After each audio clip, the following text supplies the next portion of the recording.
সুপ্রভাত বন্ধুরা, তোমরা সবাই কেমন আছো? আশা করি সবাই খুব ভালো আছো। আমিও কিন্তু ভালো আছি। ঘুম থেকে উঠে পড়েছি কিন্তু অনেক সকালে। তো সকালবেলা ঘুম থেকে উঠে বিছানাটা কোনো রকম গুটিয়ে একটু রাস্তার দিকে হাঁটতে গেছিলাম। তো এসে দেখি মেয়ে তাও ঘুমোচ্ছে, তো অনেকটাই বেলা হয়ে গেছে। তাহলে চাদরটা চেঞ্জ করে নিই, মার কাছে মেয়েকে দিয়ে চাদরটা চেঞ্জ। মা রান্না ওদিকে বসিয়ে এসছে অর্ধেক, আর ডিমও সেদ্ধ বসিয়ে এসছে। তা মা বলতে তুই তাড়াতাড়ি কর, আমি তাহলে ধরি, তুই তাহলে চেঞ্জ করে নে। তো সেই জন্য আর কি তাড়াহুড়ো করে করছিলাম আর কি। আর হচ্ছে আমাদের এদিকে না প্রচণ্ড কারেন্টের সমস্যা হচ্ছে। কালকে রাতে তো কারেন্ট চলে গেছিলো, আমি তো রাতে ভয়ই পেয়ে গেছি। মানে একটা এমার্জেন্সি লাইট ধরে, কিন্তু সেটাও অফ হয়ে গেছে আজকে সারা রাত। তো মানে মানে ওটা আর কি চার্জ মানে হয়তো ছিল না, যাই হোক ওটা বন্ধ হয়ে গেছে। তারপরে মা মোমবাতি জ্বালিয়ে রেখেছিল। তো যাই হোক, এই দেখো কারেন্ট কিন্তু এই যাচ্ছে আসছে, আগের দিন রাতেও তাই করেছে। কালকে রাতে তো অনেকক্ষণ কারেন্ট প্রায় আসেই নি। তো যাই হোক, এই যখন ব্রাশ করতে চলে এসছে, আর মেয়ে ওদিকে মাকে বলছি দেখো ঘুমায় নাকি, আমি তাহলে তোমার ওই উনুনের জালটা দিয়ে আসি। মানে মানে উনুনে আর কি মা ভাত বসিয়ে এসছে, আর ওদিকে ডিম সেদ্ধ গ্যাসে হচ্ছে, আর মা ডালও গ্যাসে বসিয়েছে।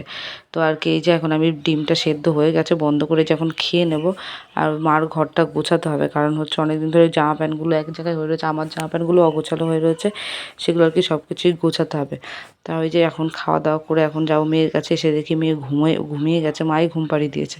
তা বলে মেয়ে যখন ঘুমাচ্ছে তাহলে যাই মার কাছে। তা হচ্ছে মাকে বললাম যে মা তোমার ওখানে যেতে হবে, কিছু করতে হবে। মা বলে তাহলে আয়। তা হচ্ছে মা, আমার বৌদি যেহেতু বাড়ি নেই, এগুলো বৌদিই করে, আমার করতে হয় না। তা আমার যেহেতু বৌদি বাড়ি নেই, আর হচ্ছে এই যে এখন ডাঁটা কুটে নিচ্ছে। মা কুমড়ো কাটা হয়ে গেছে ডালের জন্য, ডাল গ্যাসে বসিয়ে দিচ্ছে। আর মা বললো তাহলে ভাতটা এখানে বসায়, আর হচ্ছে এই ভাজা আর এটা করবে। আর ডাল প্রেশারে সিটি দিচ্ছে মা, ওখানে আর কি ব্যস্ত ছিল। মেয়ে যেহেতু ঘুমোচ্ছে, তা আমি ওখানে অনেকক্ষণ ধরেই বসে গল্পও করছিলাম, ঠাম্মা আমি মা, আর ওই কাটাকাটিও করছিলাম। তা সকালে রান্না হয়েছিল ভাত, কলাইয়ের ডাল, আর হচ্ছে ওই লাল ডাঁটা সর্ষে দিয়ে, আর ওই ভাজা বিনস আলু ভাজা। তো এই যে এখন সকালের খাওয়া দাওয়া করে চলে এসেছি, মেয়েকেও স্নান করাবো, অনেকটাই বেলা হয়ে গেছে। আজকে ওই ওয়েদারটার জন্য না ভাবছি যে স্নান করাবো কি না, কোনো ভাবছি গা হাতটা মুছিয়ে দেবো মেয়েকে, স্নান আর করাবো না। আর এই জামা প্যান্টগুলো অনেক দিন ধরে জড়ো হয়েছিল, মানে আমারই বেশি জামা প্যান্ট ছিল ওইখানটায়। তো এই সেগুলো আর কি গুছিয়ে নিচ্ছি, কারণ হচ্ছে গোছাবো করে না, আর গোছানোই হচ্ছে না। তা হচ্ছে তা মা আবার বললো যে অনেকটা বেলা, মা আমার মানে ঘড়ি দেখতে ভুলেই গেছি যে কটা বেজেছে। তা দেখি অনেকটাই বেলা হয়ে গেছে। তারপরে ওই করতে করতে মেয়েকে এই যে ফ্রেশ করিয়ে আমি আর হচ্ছে আবার হচ্ছে ঘুম পাড়িয়ে দিলাম। আর এখন বিছনা টিছনা গুটিয়ে মুটিয়ে এই যে ঘর দুয়ার খোলাই, সারাদিন আসলে জানলা খোলাই হয়নি সেভাবে, মানে পর্দা দিয়ে রেখেছিলাম। এত হাওয়া দিচ্ছে না সকালবেলায়, তো এই জন্য আর কি খুলিনি। তো ওই যে ওকে ফ্রেশ করি, আমি ওই যে স্নান টান করে নিয়েছি, ও অনেক এখনও খেলছে, ঘুমায়নি।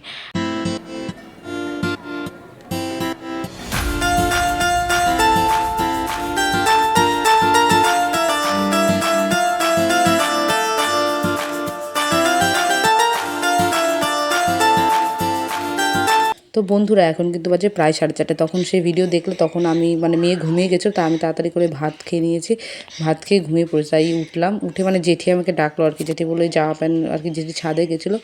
আর মা হচ্ছে মাও বাড়িতেই ছিল, তা মা আর কি ছাদে যায়নি, তা জেঠি আর কি জামা প্যান্টগুলো এনে দিল। তা আমি ওগুলো আর কি ভাঁজ করে নিয়ে একটু উঠোনে বসবো। আর আমাদের মানে আমি ঠাম্মা, তারপর এরা সবাই আর কি উঠোনে বিকেল হলেই বসি, জেঠি। তারপর পাশের বাড়িতে আমার কাকি আছে, ও মানে কাকিও ছেলে নিয়ে আর কি আসে বসে। তা কম বেশি কথা মতো হয়, সময় কেটে যায় আর কি একটু বিকেলবেলা বাইরে না বসলে। আর মেয়ে যেহেতু ঘুমায় ওই টাইমটায়, এক একদিন ওঠে বিকেলবেলা, আবার এক একদিন ওঠেও না। তো এই যে এখন কিন্তু সব যাবো, তাই জন্য তাড়াতাড়ি করে ভাঁজ করছি। আর হচ্ছে আমার কালকের একটু পায়েস ছিল, ভাবছি ওটা খাবো। তা খেয়ে তারপরে ভাবছি বসবো। তাই এই যে সেই পায়েসটা এখন খাচ্ছে, আগের দিন করেছিলাম তার খাওয়া হয়নি তাই। আর সন্ধ্যের পরে আর ভিডিও হয়নি, আমার যেহেতু প্রচণ্ড গ্যাস হচ্ছিলো, সন্ধ্যেবেলা আর কিছু খাইনি, চা ফা। আর এখন কিন্তু বাজে প্রায় 8:30 মতন। তা ভাত আর ওদিকে আলু ভাজা বসিয়ে দিচ্ছি, ডিম দিয়ে আলু দিয়ে ভাজবো। আর দুপুরে ডাল রয়েছে, মা ডালটা আর কি একটু শুকনো করবে, মানে জাল দিয়ে। আর এখন মা ওদিকে মেয়ে রেখেছে, তা আমি ভাবলাম রান্নাটা করি। আর মা একটু সন্ধ্যেবেলা মেয়েকে তেল মাখায়, সন্ধ্যেবেলাতেই শোয়ার আগ দিয়ে, মানে ও যখন ঘুম ভাঙে তখনই আর কি তেলটা মাখায়। আর হচ্ছে আর মা একটু সিরিয়াল দেখতে ভালোবাসে। আর বাইরে কিন্তু করেছে প্রচণ্ডই মেঘ, দেখতেই তো পাচ্ছ কী হাওয়া দিচ্ছে জানলা দিয়ে। তা আমি ওই মেয়ে নিয়ে বসে রয়েছে। তারপর মেয়ে একটু কাজ ছিল, তা আবার মাকে বললাম তাহলে তুমি, মানে মা বললো তাহলে তুই চলে আয়, আমি ওখানে যাচ্ছি। মা রান্নার ওখানে দেখছে, তা আমি মেয়ে নিয়ে তারপরে বসলাম। ওদিকে ভাত ডাল মানে ভাত আর ভাজা বসিয়ে রেখে এসছে, হয়নি। আর এদিকে বাইরে কিন্তু শুরু হয়ে গেছে ভীষণই বৃষ্টি। তো কেমন লাগলো ভিডিওটা কমেন্টে বলো সবাই। টাটা বন্ধুরা, ভালো থেকো, সুস্থ।